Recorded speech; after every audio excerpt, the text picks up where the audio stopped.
Questão de número 1. A afirmação de que todo poder emana do povo, que o exerce por meio de representantes eleitos nos termos da Constituição.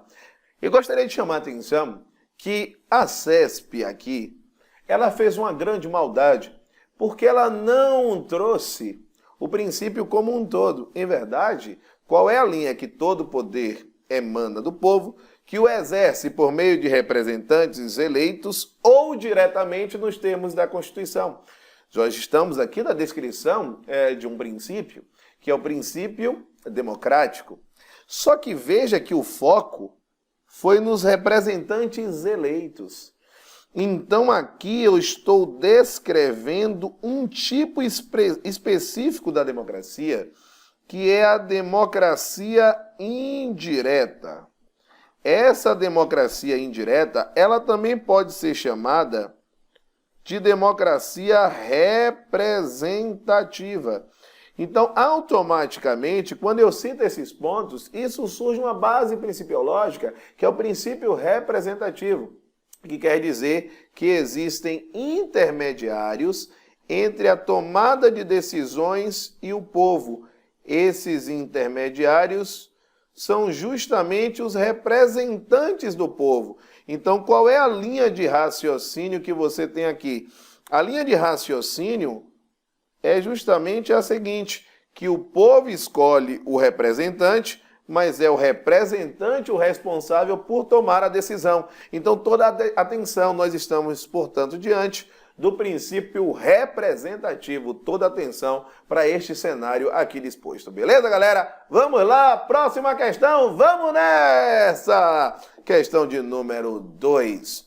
Olha só, acerca dos princípios fundamentais, aliás, princípios, fundamentos e objetivos da Constituição de 88, julgue o item a seguir. Importantíssimo frisar que a expressão que eu citei, que é a expressão princípios fundamentais, esta expressão, ela se configura como um gênero.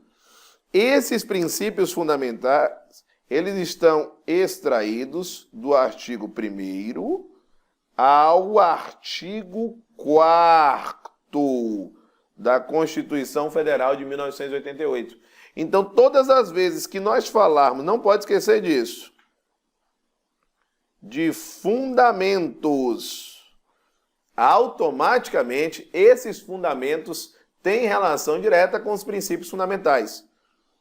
Quando nós citamos os objetivos fundamentais, você já precisa saber que esses objetivos fundamentais se enquadram como princípios fundamentais, assim como aqueles princípios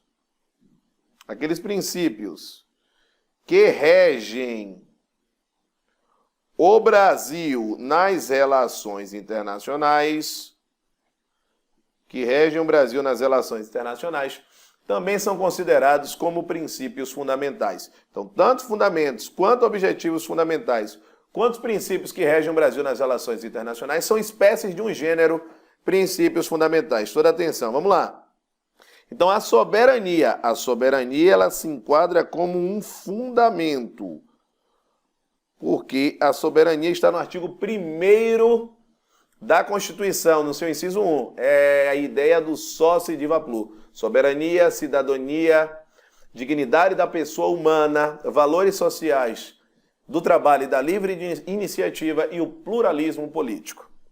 A soberania, que consiste em um poder político supremo e independente, certíssimo, porque soberania significa o poder ou a capacidade de não se submeter a nada nem a ninguém, é um dos fundamentos, certíssimo. Mas, Alain, se falasse fundamento, certo. Se falar objetivo fundamental, aí estaria errado. Princípios que regem o Brasil nas relações internacionais, errado. Mas se falar princípio fundamental, também estaria certo. Então, a questão de número 2, a resposta é a letra C, questão correta. Questão de número 3. Acerca dos princípios, fundamentos e objetivos, Julgue o item a seguir. Conforme o princípio democrático, todo poder emana do povo, que o exerce diretamente ou por meio de representantes eleitos. Veja que ele mudou a redação em relação à questão 1, que só deu foco nos representantes eleitos. Aqui a redação, ela já falou que o exerce diretamente ou por meio dos representantes eleitos. Veja só, nós estamos diante da configuração do princípio democrático. No Brasil, vigora uma democracia, e a democracia no Brasil, ela é semi-direta ou participativa. O que isso quer dizer, semidireta ou participativa? Bom, quando a gente traça este cenário, a gente deve observar o seguinte, que nós estamos diante da junção de dois modelos de democracia. Nós temos a ideia de uma democracia enquadrada como direta, de um lado, e nós temos a democracia indireta, também chamada de representativa do outro. Qual é o cenário aqui que você deve vislumbrar? Qual é o cenário aqui que você deve entender? Muito simples. Traçou esse cenário, a ideia é que entre o povo e a tomada de decisões políticas, não existam intermediários. Não tenham intermediários. Ora. Se nós não temos intermediários, nós podemos citar exemplos. Nós temos o plebiscito, que é uma consulta popular prévia à elaboração de um ato legislativo ou administrativo. Nós temos o referendo. Além disso, nós temos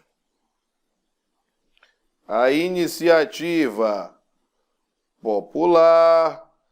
Todos estes aspectos são aspectos que evidenciam a democracia direta, porque é o povo tomando a decisão, sem intermediários. Agora, quando eu falo em uma democracia indireta, nós temos o povo, nós temos os representantes, e aí sim nós temos a tomada de decisões políticas. Então veja que você vislumbra um cenário que o povo escolhe o representante, mas é o representante que toma a decisão agindo em nome do povo. Então no Brasil nós temos as duas. O que caracteriza a democracia semidireta ou participativa é o somatório. Então vamos lá. Conforme o princípio democrático, todo poder emana do povo. Sim, é a ideia de soberania popular, que o exerce diretamente, democracia direta, ou por meio de representantes eleitos. Correto, é a democracia indireta. Então a questão de número 3, a resposta é a letra C.